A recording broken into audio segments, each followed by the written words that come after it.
ఏపీలో అధికార వైసీపీకి షాకులు తప్పడం లేదు. ఎన్నికల వేళ సిట్టింగులు ఆ పార్టీని వరుసగా వీడుతున్నారు. తాజాగా వైసీపీ అధినేత సీఎం జగన్కు అత్యంత సన్నిహితుడిగా ఉండే గూడూరు ఎమ్మెల్యే వెలగపల్లి వరప్రసాదరావు ఆ పార్టీని వీడారు. ఢిల్లీలో బీజేపీ ప్రధాన కార్యదర్శి వినోద్ తాండే సమక్షంలో ఆ పార్టీ తీర్థం పుచ్చుకున్నారు. చేరీ చేరగానే కూటమి అభ్యర్థిగా తిరుపతి పార్లమెంట్ బరిలో నిలిచారు.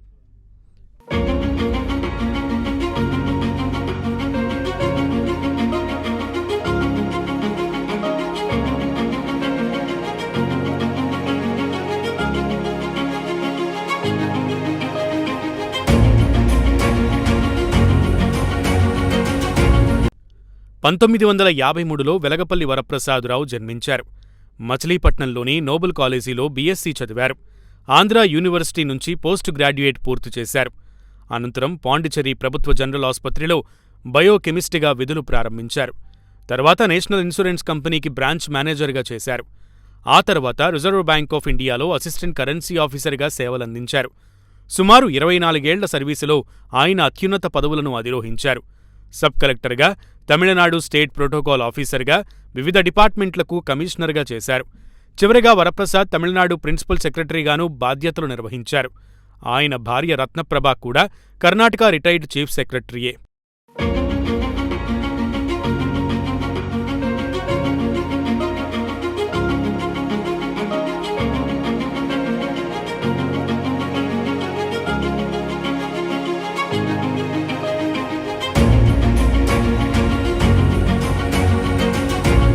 రిటైర్డ్ అనంతరం రాజకీయాలపై ఆసక్తితో 2009లో చిరంజీవి స్థాపించిన ప్రజారాజ్యం పార్టీలో వరప్రసాదరావు చేరారు.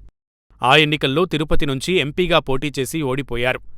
2014లో వైసీపీలో చేరి ఆ ఎన్నికల్లో తిరిగి తిరుపతి ఎంపీగా గెలుపొందారు. అయితే ప్రత్యేక హోదాను కేంద్రం ఇవ్వలేదనే కారణంతో 2019లో తన పదవికి రాజీనామా చేశారు. ఆ ఎన్నికల్లో గూడూరు ఎమ్మెల్యేగా విజయం సాధించారు. ఈసారి అసెంబ్లీ ఎన్నికల్లో వరప్రసాద్కు బీజేపీలో చేరి తిరుపతి బరిలో నిలిచారు. అటు వరప్రసాదరావు సేవా కార్యక్రమాల్లోనూ ముందుంటేవారు. తాను చదివిన మచిలీపట్నంలోని నోబుల్ కాలేజ్ అభివృద్ధి కోసం 15 లక్షలు అందజేశారు. కృష్ణా జిల్లాలోని కొమ్మలమూడిలో 4 లక్షలతో ఎలిమెంటరీ స్కూల్ నిర్మించారు.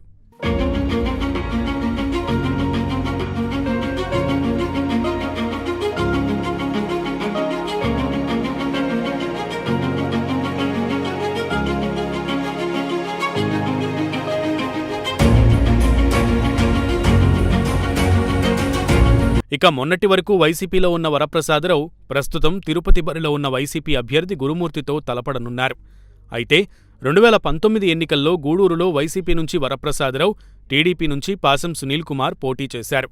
అప్పటి ఎన్నికల్లో పాసం సునీల్ కుమార్ మీద వరప్రసాదరావు విజయం సాధించారు. అయితే 5 ఏళ్లు గడిచేసరికి సీన్ రివర్స్ అయింది. పాసం సునీల్ కుమార్ తరపున వరప్రసాదరావు ఓట్లు అడుగుతున్నారు.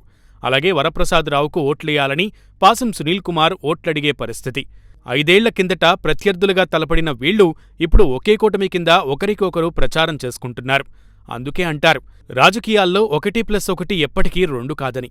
ఇక గతంలో తిరుపతి నుంచి ఎంపీగా పోటీ చేసిన అనుభవం ఆయనకు ఉండడంతో కొంత సానుకూల పరిస్థితి కనిపిస్తోందని రాజకీయ విశ్లేషకులు చెబుతున్నారు. తిరుపతి ఎంపీగా బీజేపీ ఎంపిక చేసిన కూటమి నుంచి వ్యతిరేకత రాకపోవడం కూడా కొంతవరకు వరప్రసాద్ గెలుపు సునాయాసమని అంటున్నారు.